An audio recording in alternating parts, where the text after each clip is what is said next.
Greetings, Nocturne supplier partner. This little video is coming to you to serve as an enhancement or an addition to some revisions done to the Nocturne discrete PO system since the initial training video came out. We've added a few little things, hopefully, that'll make the system easier to navigate. Let's go into the purchase order report.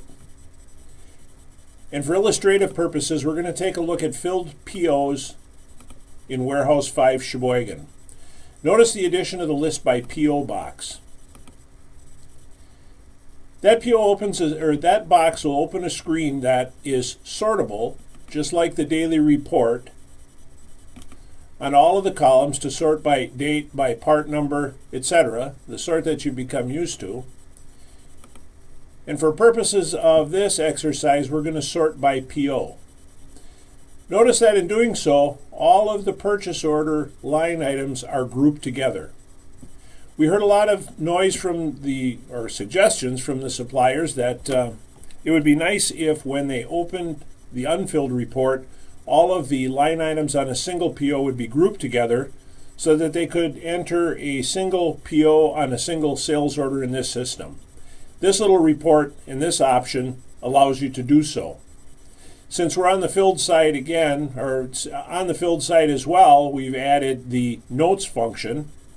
Just a note, or just a notification that you can view notes here, but if you choose to do so, please remember that only notes for line items on POs will be displayed.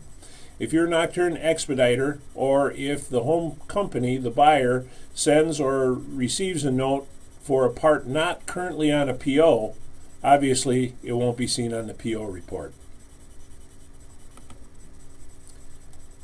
If I take a look at the unfilled side, list by PO, Bonnie doesn't have a whole lot of items on here to sort by, but again, the blue box is present, the notes function is present, supplier part number, if it's been entered via the daily report, just like you've been used to for years, and the PO references, and again, all of these columns are sortable as well to group by PO, by delivery date, or however you care to assimilate that data.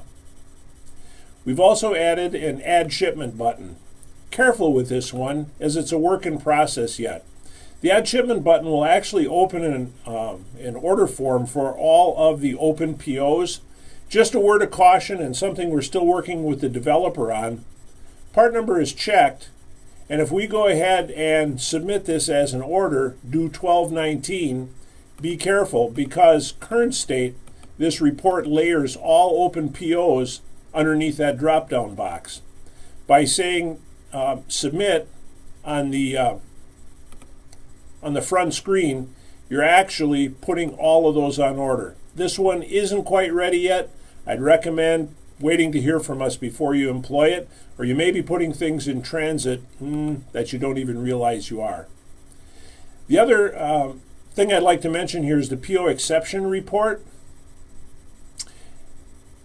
If we take a look at that, this is a good illustration of purchase orders where maybe the promised date isn't our expected date.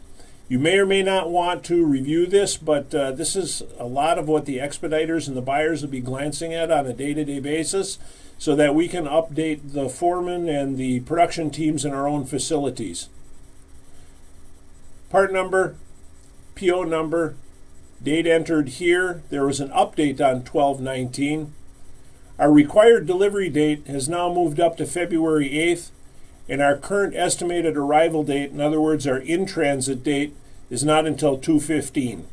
This serves as a notification of changes that, and obviously we can put a date range in here, changes that were made in the last day or two that perhaps the supplier can take action on. Just a couple of little enhancements. I hope these serve to make your life smoother and the system a little bit more tolerable. Thanks for your time.